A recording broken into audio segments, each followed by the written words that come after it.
Hello YouTube and welcome to the nation of free to play. I'm Mr. Mondstadt and today it is time for another tips and tricks video on the new Spiral Abyss. Let's go! First up, let's have a look at what expects us. In Chamber 1 we get, what a surprise, the Secret Source Automaton Overseer device. Who would have thought? In the second half we get 3 Saurians and then the Sitlali boss, so no new enemies compared to the last Abyss, just a different combination. I will still go over them in a bit. In Chamber 2 we will face a Rune Drake, a Rune Grader and a Fontaine Mech in 3 waves. This looks pretty easy actually. In the second half, an Eremite followed by a Cryo Wyop followed by 2 avatars of lava. And in 12.3 there will be 1 Electro and 1 Geo Wyop waiting for us. In the second half, 3 Yunkosaurus and the Mountain King. Alright. No AoE once again. What is the blessing? All party members' cryo damage is increased by 75% in the first half and all Night Soul damage is increased by 75% in the second half as well. In short, another Skirk and Mawika Abyss, but at least other cryo/Nutland units can also profit this time from the blessing. Your best options are to play Freeze in the first half and Mawika in the second half. Besides Skirk and the Pyro Archon, Wriothesley, Neviat, Arlecchino, Garming, Varessa, Furina, Xylonin, Charus and the other usual goated 4-stars are good options.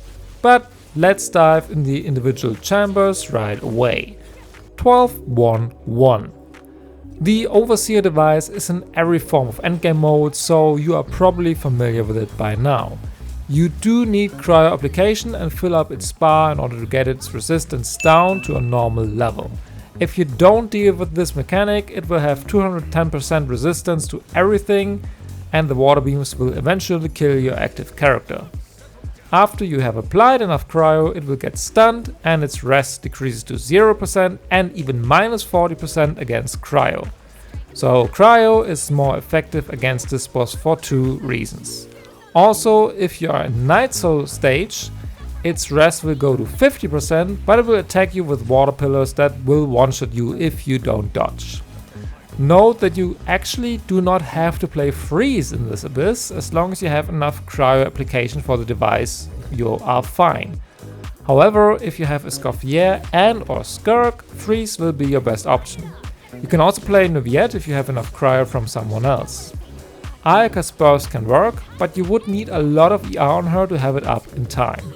For 4-stars, Layla is a great option as she can apply enough cryo on her own if you play her optimally. If not, you probably want 2 units for enough application like Kaya, Rosaria or Charlotte.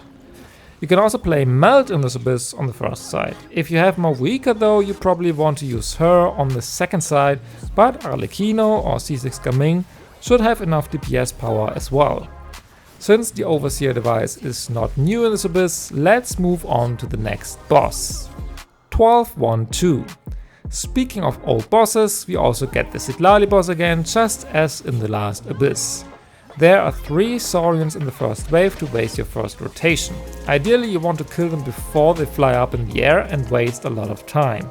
If you do not have Sitlali available, I would actually consider Overload for this half, because Electro and Pyro are the fastest way to break the cryo shields of the boss mimics. However, if you do choose Overload, the Saurians can be even more annoying because you might ungroup them with the reaction. Other than that, this chamber is relatively straightforward. You have to break the shields of the boss in order to stun it and then use this time frame to deal most of your damage. I said so in my last Abyss video, but if you use Sitlali's or Auron's charge attack to mark the mimics, they will freeze and you will have a way easier time to break their shields. 12.2.1. This chamber is probably the easiest of this Spiral Abyss.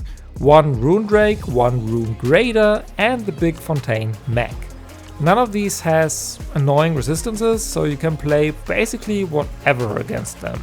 Again, Freeze and Melt are your best options, but even Hyper Bloom should work as long as you have enough cryo to get through the first chamber.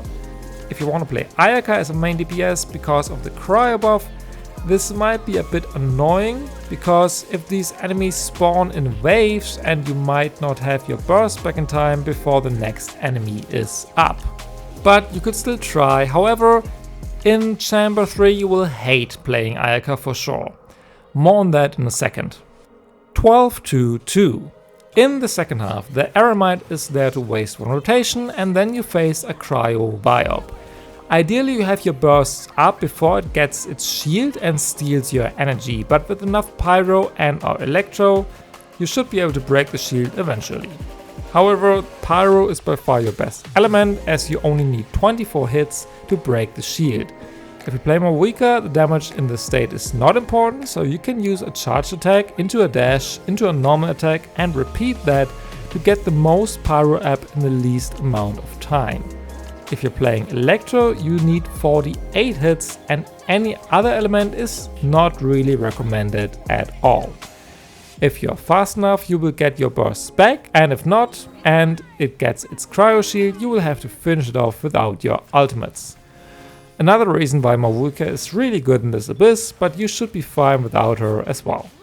After the Viop, the third wave are 2 avatars of lava. It will have a fury bar that you can fill up with pyro hits. If you do so, normal avatars of lava will take true damage and the local legend version will lower its resistance this way. Again, you probably want some form of pyro anyway, especially for 12-3, but assuming that these 2 avatars are not the local legend version, you should be fine with Varessa as well. Overall, 12-2 has the highest HP in this abyss, but also the least annoying opponents in my opinion. 12-3-1. In the last chamber you will see the anti-Ayaka propaganda, as we will face one Geo and one Electro Viop at the same time. Since they are not really groupable and steal your energy, Ayaka's burst is more or less useless, but Skirk's Serpent Subtlety will still work as usual. Both Viops will have increased resistance to their respective element, but Cryo, Hydro and Pyro should be alright for both bosses. Bear in mind though that you need elemental hits to break their shields. The Electro one is easiest with Pyro, Cryo and Dendro attacks, as you need a total of 24 respectively. Hydro is way slower here with 60 ticks. The Geo Shield should be faster to break, as you only need 12 hits of either Electro, Hydro, Pyro or Cryo, but the other 3 elements won't work at all. Once the shields are down, you should be able to finish off these 2 Viops rather easily, as they do not have too much HP. Also, as a bonus tip, after my testing, I figured out that it's better to attack the Geo one to your left first, as this shield is easier and faster to break. And after you've done so, you will get your bursts back immediately to finish it off and also attack the Electro Viop.